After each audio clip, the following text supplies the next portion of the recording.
विशाल सिंह जी, राधे राधे महाराज जी। गुरुदेव, एक बार आपने सत्संग में समर्थ गुरु रामदास जी का चरित्र सुनाते समय कहा था कि गुरु कृपा से ही अहंकार का नाश होता है। महाराज जी, वो गुरु कृपा हम सहज रूप से कैसे प्राप्त कर सकते हैं? कृपया मार्गदर्शन करें। उनकी आज्ञा का पालन करने से। आज्ञा शमन सुसाहिब सेवा, अपने गुरुदेव की आज्ञा का पालन करना ही सबसे बड़ी सेवा है। अब जोई कहें करें हम सोई, आयस लिए चले निज दासी, मन क्रम वचन त्रिशुद्ध सकल मत, हम श्रीहित हरिवंश उपासी। एक बार हरिव्यास देवाचार्य जी महाराज श्री भट्ट देवाचार्य जी के पास गए और कहा, हम आपसे दीक्षा लेना चाहते हैं। उनका हमारी गोदी पे कुछ दिखाई दे रहा है? नहीं, जाओ गिरिराज जी की 12 वर्ष तक परिक्रमा करो राधा राधा रटते हुए, फिर हमारे पास आओ। आज्ञा का पालन। 12 वर्ष तक राधा राधा रटते हुए समय व्यतीत करके जब आए तो कहा, आप कुछ गोद में दिखाई दे रहा है? बोले नहीं। बोले फिर 12 वर्ष जाओ, राधा राधा रटो।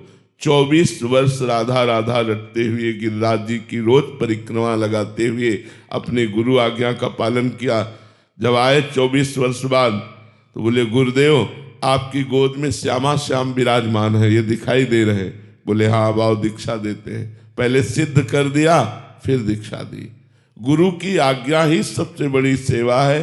गुरु की आज्ञा ही अहंकार का नाश है।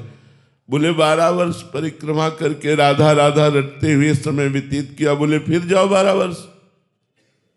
ये तो आप हर बार कहते रहोगे, दीक्षा दीजिए फिर आप आज्ञा कीजिए, ऐसा नहीं प्रश्न किया।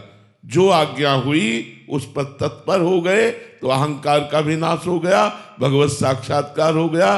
और इतने बड़े महापुरुष हुए कि महावाणी नामक रस ग्रंथ की रचना हरिव्यास देवाचार्य जी ने की गुरु प्रताप से।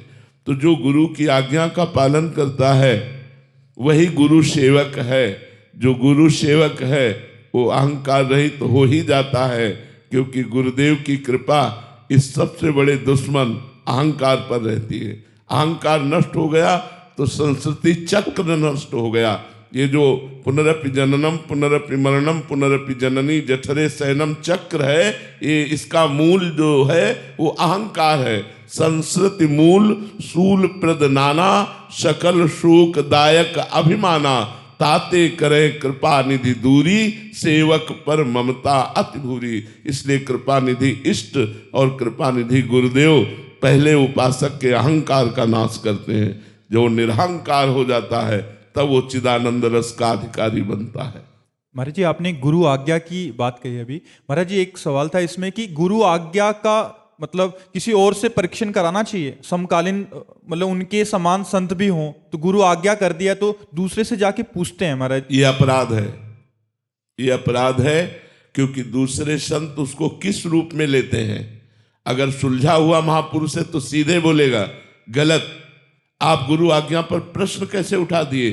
चुपचाप अपने गुरु की आज्ञा का पालन करो। अगर सुलझा हुआ नहीं है तो ये क्या, कोई उपदेश दिया नहीं, कोई साधना बताई नहीं। बोले 12 वर्ष परिक्रमा लगाओ। अब 12 वर्ष तक दूर रहकर परिक्रमा, फिर ये क्या बोले 24 वर्ष लगाओ। वो गुरु की आज्ञा में कमी निकाल सकते हैं, इसलिए अपराध बनने की संभावना है। अपने गुरुदेव की बात पर यदि एक तो संशय नहीं होना चाहिए, और यदि प्रश्न उठे तो गुरुदेव से ही प्रश्न करना चाहिए, किसी और से नहीं। कि गुरुदेव भगवान हमारा मन विश्वास युक्त हो जाए, इसलिए आपसे पूछ रहा हूं, क्या अत्यंत अनिवार्य है 12 वर्ष तक परिक्रमा लगाना? हाँ, गुरुदेव से ही पूछना चाहिए, वो हमारा समाधान करेंगे। प्रणपातेन च प्रश्नया, साष्टांग दंडवत करके हाथ जोड़कर नम्रता पूर्वक यदि प्रश्न किया जाए वो दोष नहीं है। लेकिन गुरु के आदेश को किसी दूसरे संत से प्रमाणित करवाना ये बहुत बड़ा अपराध बन जाएगा, क्योंकि वो बात फिर अवज्ञा के रूप में आ जाएगी। गुरु की अवज्ञा करना फिर वो परमार्थ का पथिक नहीं है, जो अपने प्राणेश्वर प्राणनाथ गुरुदेव की आज्ञा को किसी और के सामने व्यक्त करके उससे उसमें मोहर लगवाना चाहे। बहुत वो अल्पज्ञ है और वो अवज्ञा हो जाएगी गुरु आज्ञा हो जाएगी तो परमार्थ बनेगा ही नहीं।